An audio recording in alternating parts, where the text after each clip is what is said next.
Guys, they left me in charge of the intro, so I have to do a good job, okay? My name is Simone, and this is Beauty and the Boob Doc podcast. We talk about plastic surgery, beauty, health, wellness, lifestyle, and so much more. I'm losing breath.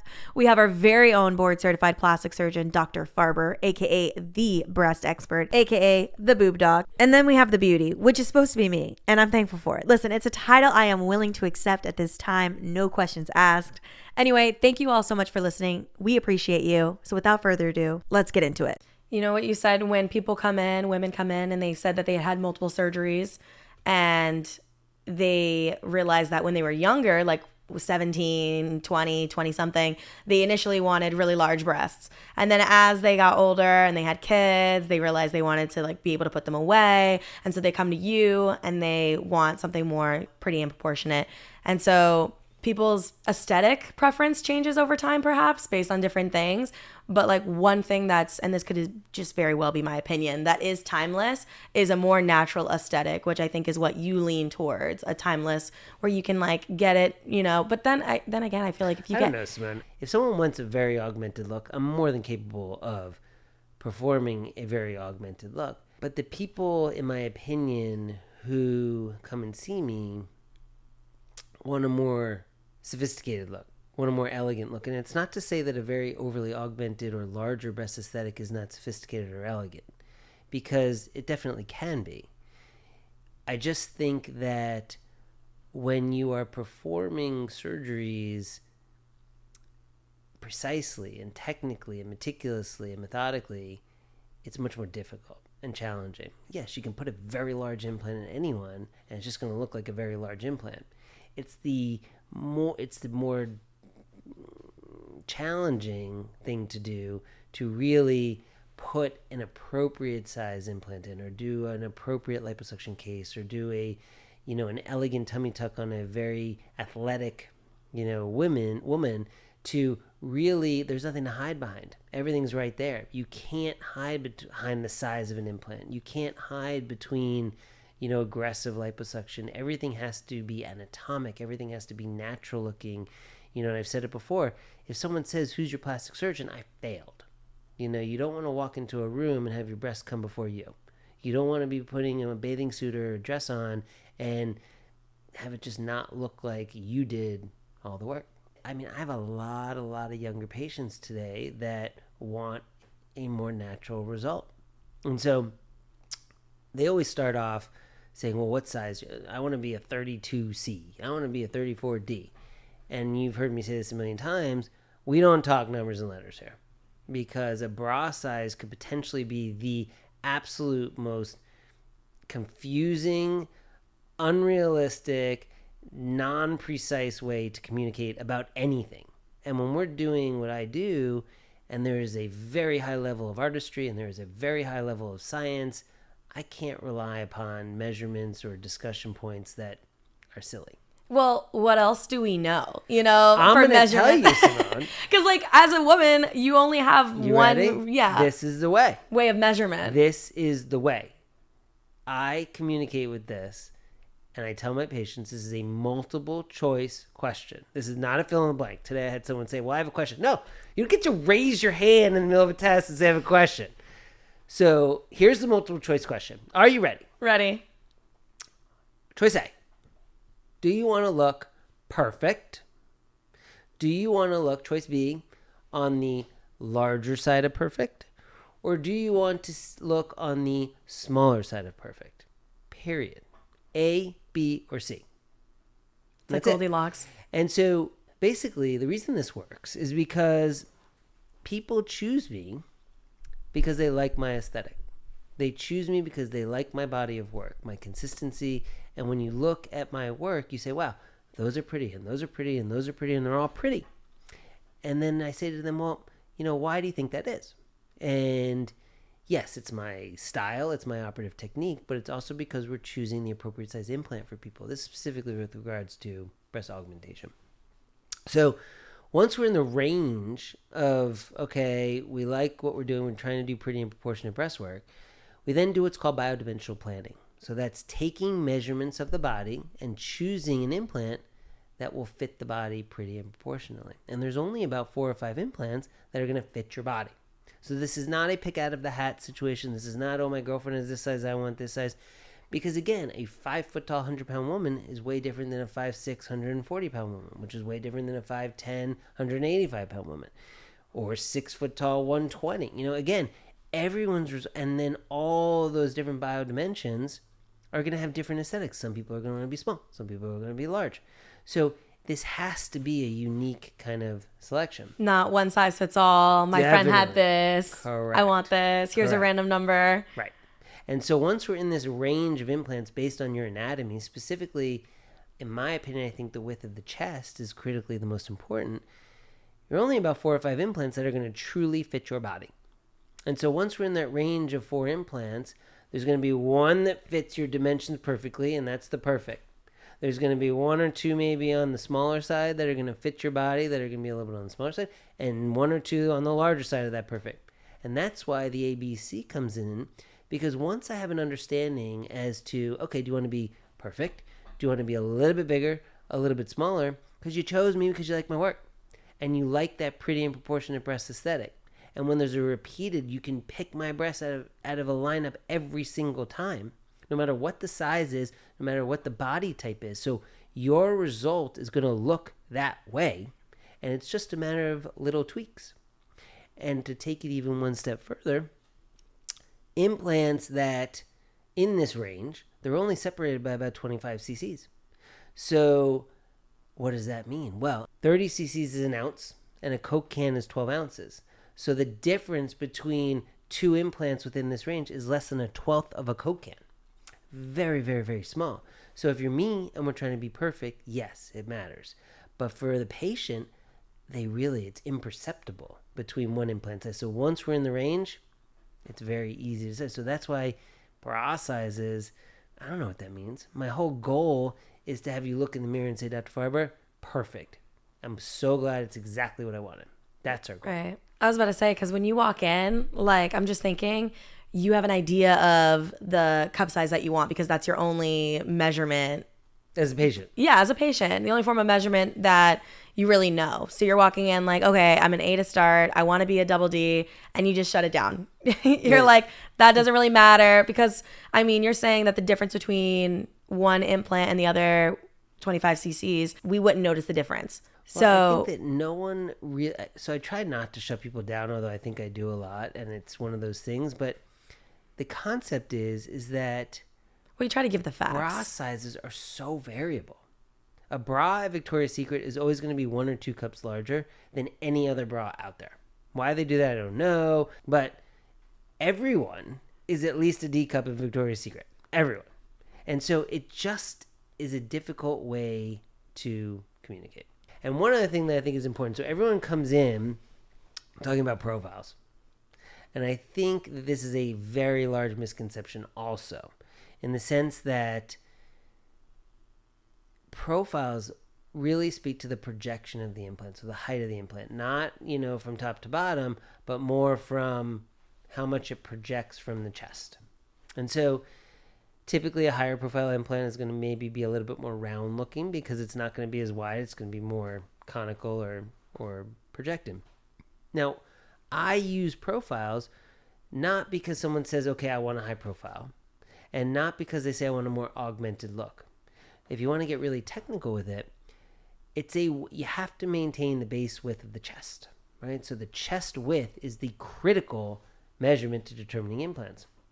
So if I have a patient that has a narrow chest width but wants a larger breast volume or a larger breast implant, I can't go wider with it. I have to go more projection. So if you're 5'10", very narrow string beanie kind of body but want larger breasts, I got to go with a high profile because that's going to allow me to maintain the width, smaller width, with more volume projection-wise.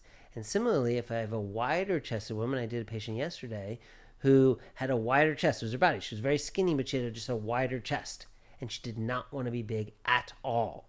And so I had to go with a lower profile implant to accommodate her wider chest width while still maintaining a lower volume. So I'm choosing profiles not to really achieve an aesthetic, I want to be more augmented or not augmented. Mm-hmm.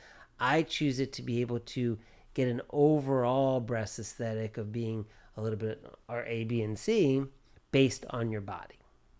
Yeah, there's a lot of planning that goes into this, especially when you walk, like as a patient, you're walking in thinking, oh yeah, I already know I'm going to tell them double D. We're going to, or, you know, whatever it is. I want to be a C cup. This is going to be easy. And then you come in and it's like, there's so much to it. Well, I think part of the skill and part of the expertise and part of what makes you really good at something is making it look easy. And I think that, you know, in surgery, I always say, if it's not easy, you're doing it wrong.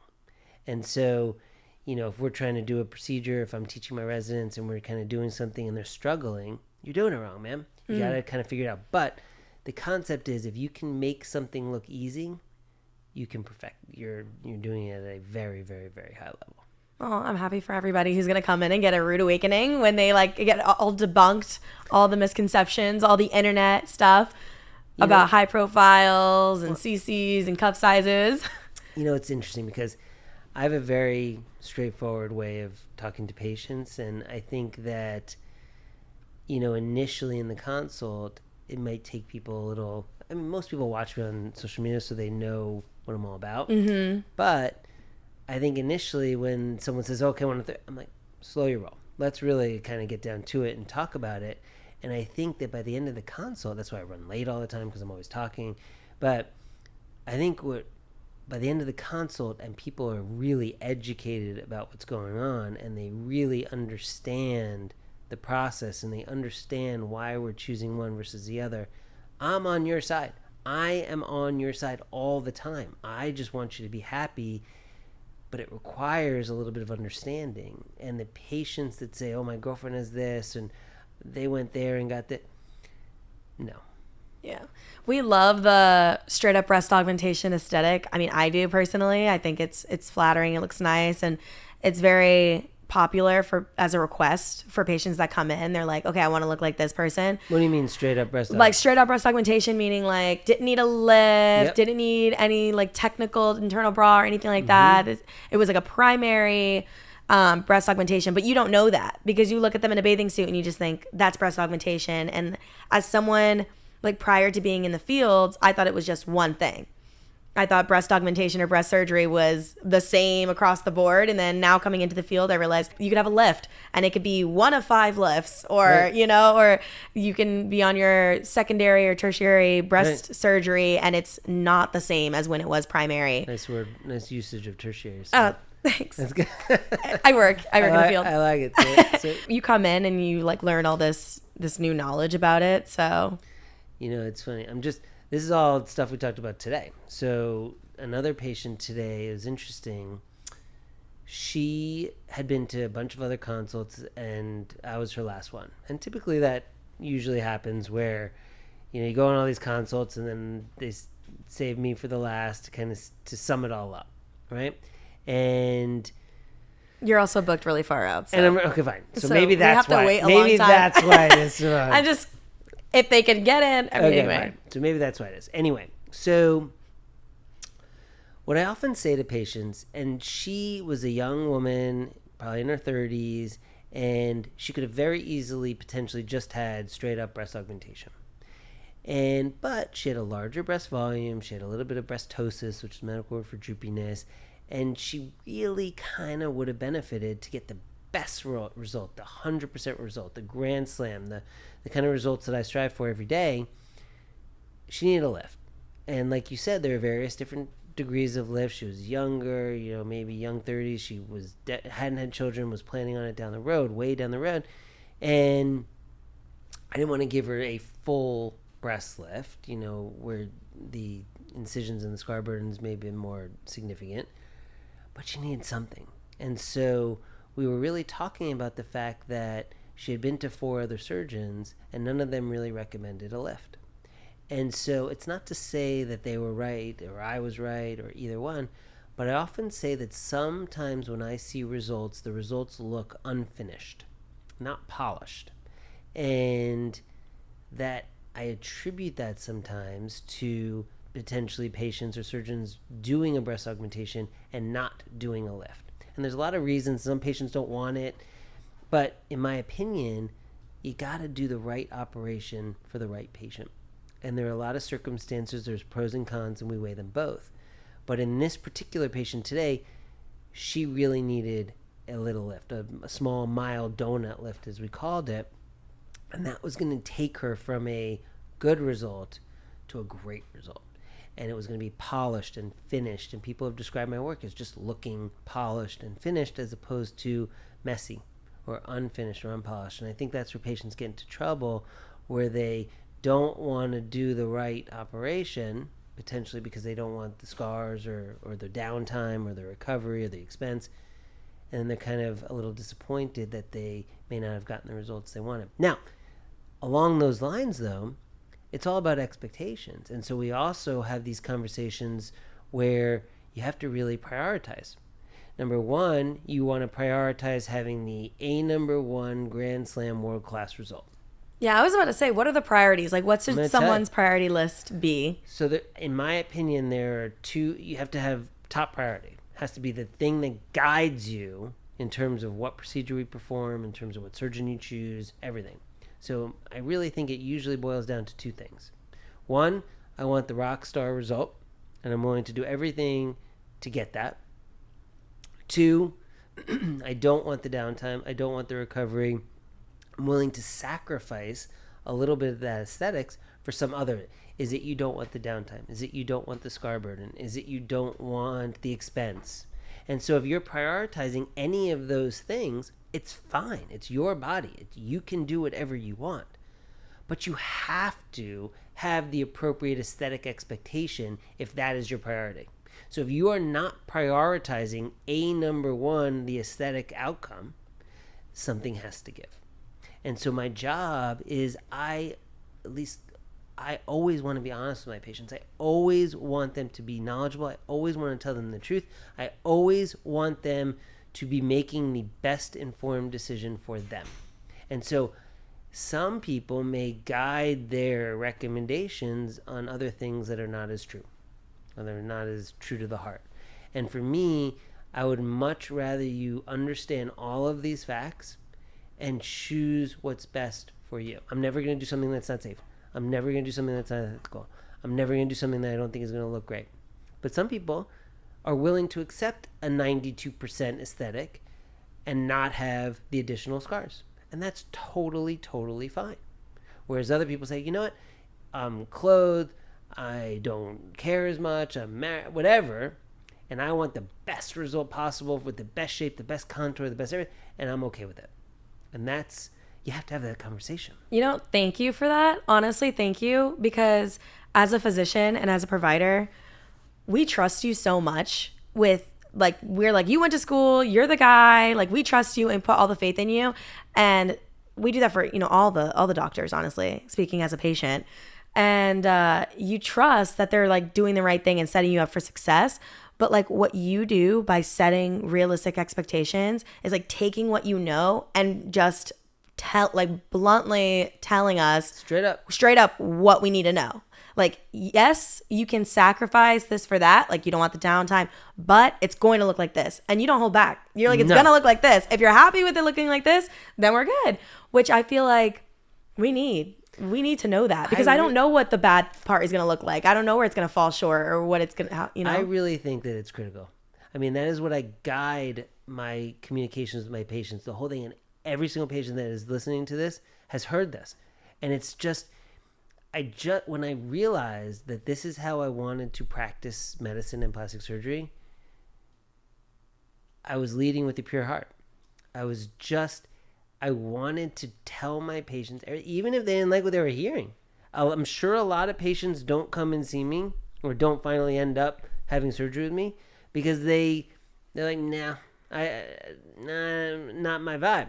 Yeah. And that's okay. And that is okay. A lot of them will come and see me afterwards when, you know, to revise it, which is also okay. But I gotta be honest. Were you like that from the jump, from the very beginning of your career? Because I feel like... I think I was, Simone. You know, what were you going to say? That you think I wasn't? No, I don't know. I was going to say that I think that being so honest and saying, like, because people do make the determination whether they're gonna move forward with surgery or not based on downtime and pricing, and like that's valid and up to them, you know.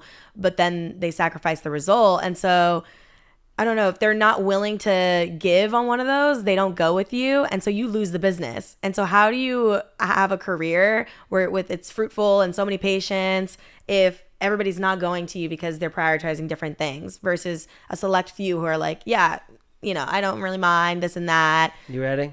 Yeah. It's very challenging when you are first starting practice to practice medicine in that way, because you are run, unfortunately, by other factors. You got to put food on the table. You have bills to pay. You have staff to pay. You got to live. But I did.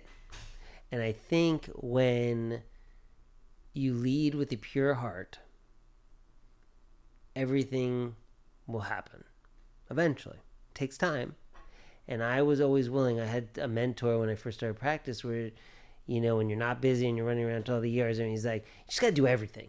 Just got to do all this stuff. And I didn't want to do that. I didn't want to just do everything. I wanted to do what I loved, and I wanted to do what I was good at, and I wanted to do what made me and my patients the happiest. And so that took a lot longer to develop. You know, when I'm being straightforward and honest in the beginning, they're like, well, this is ridiculous. I gave this guy a shot. He's young. No. Now, I think patients really admire it. And I think it's refreshing. And when you have such a refreshing attitude in conjunction with the body of work that I have, I almost think it's a no-brainer. I mean, I'm saying this because, you know, but I truly believe in what I say, and I truly believe that patients respect it and value it and really are like, wow, this is so great. I'm getting the honest, as you say, what do we say?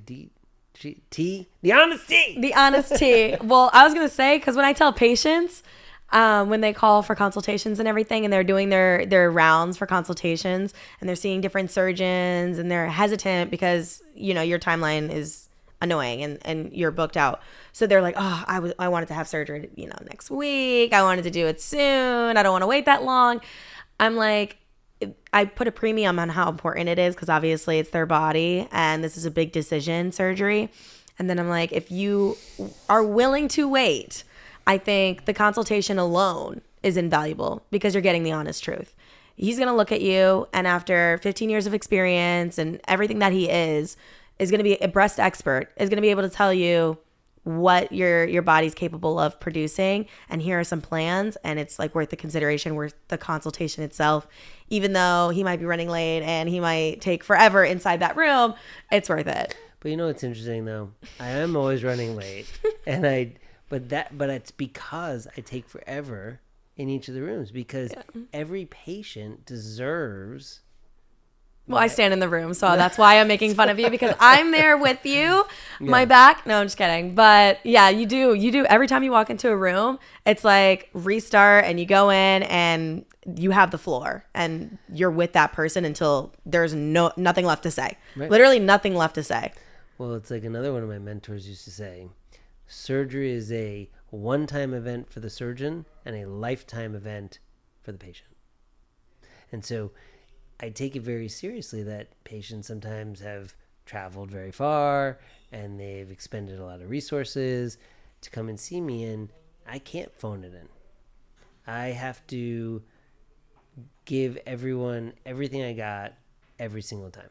I love that. You know, I think a lot of good things were said in this episode, but obviously we didn't cover every single thing. I think that, you know, for patients who want a more tailored consultation, obviously you have to come in and see Dr. Farber himself.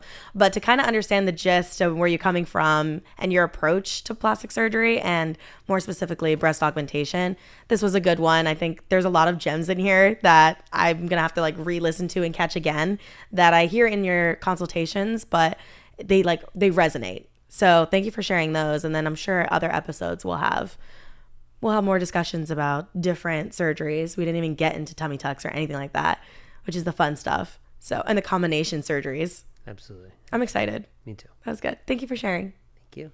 Wait, before you go, if you enjoyed this episode, please share it with your peeps and follow us on social media at Beauty and the Boob Doc and at Farber Plastic Surgery. Okay, you're free to go now. Thanks again. Bye for now.